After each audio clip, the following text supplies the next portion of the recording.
Okay, welcome back. If you just joined us, you're watching Business Incorporated. We're coming to you live from Channels Television. And to the commodities markets now, where oil prices rose above $48 a barrel today as investors took advantage of a two-day slide in crude following Britain's vote to leave the European Union to lock in lower prices. Now, what's the outlook for the markets in the wake of Brexit? Research analyst from financial derivatives, Desola Sumonu, joins me now to talk about this development in the markets. Welcome, Desola, to the program. Thank you for having me. Now, how much impact do you think Brexit vote will have on oil prices? Brexit has no direct impact on oil prices because it does not really affect the physical demand and supply dynamics of oil.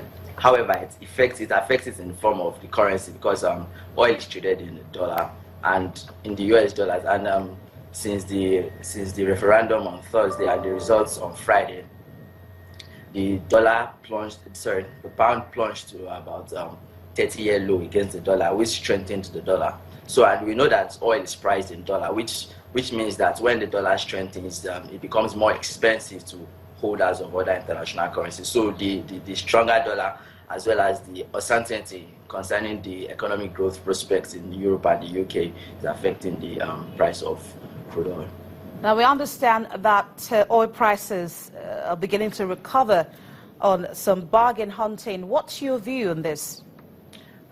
Yes, as you said correctly, the investors are taking advantage of the low stock valuation of following the slide that happened on Friday and yesterday. So bargain hunting. Also, there's a looming strike in Norway.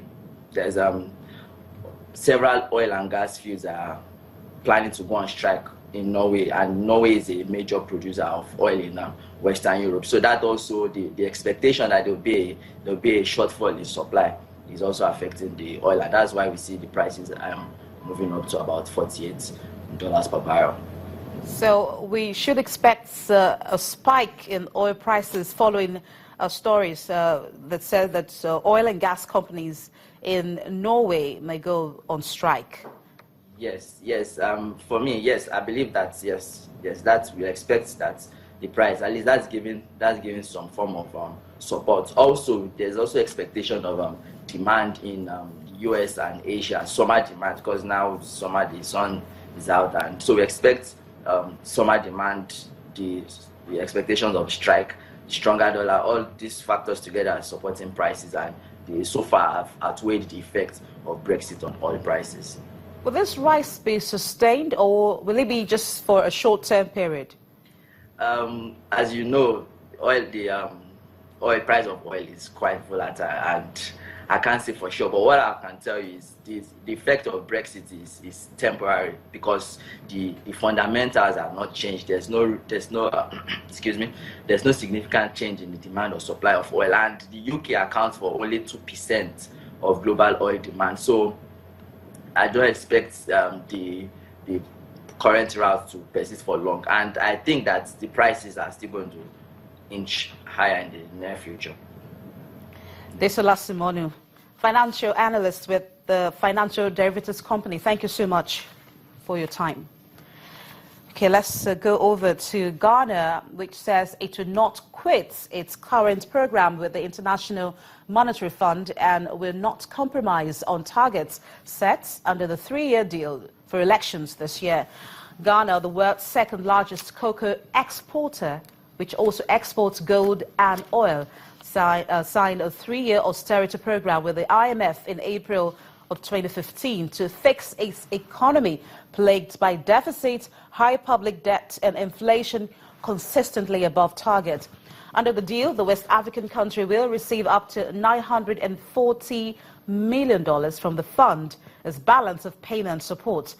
It's has so far received $228 million in two tranches. However, markets fear a third disbursement scheduled for June could be delayed if spending overshoots targets in the run-up to a presidential election in November. And in Zambia, tax authorities have shut down a newspaper office critical of the government, accusing it of failing to pay taxes. The Post's managing director, John Chirwa, said Zambia Revenue Authority officials had ignored a court order preventing its closure over a disputed debt of 68 million kwashas. Now that's about $6 million. According to the managing director of the company, the newspaper house had been closed because of its critical editorial policy. I mean, for them not to want to listen and treat this as a pure business transaction clearly shows that there's politics involved. In April, police briefly detained 2 Post journalists over a story quoting an opposition leader as saying President Edgar Lungu had used public funds to pay for a holiday, in a further sign of rising political tension ahead of the August elections. What is the motivation? It's corruption. It's to rig elections. The Post has been reporting these issues. So closing down the Post using state institutions is reminiscent. It's a sign of dictatorship, a brutal regime that is afraid of exiting from office because citizens are fed up with poor delivery. So it is unacceptable in today's world to close a media organization. Transparency International Zambia said the action taken by ZRA was a move to muzzle the media and puts to question the motives of the government ahead of the elections.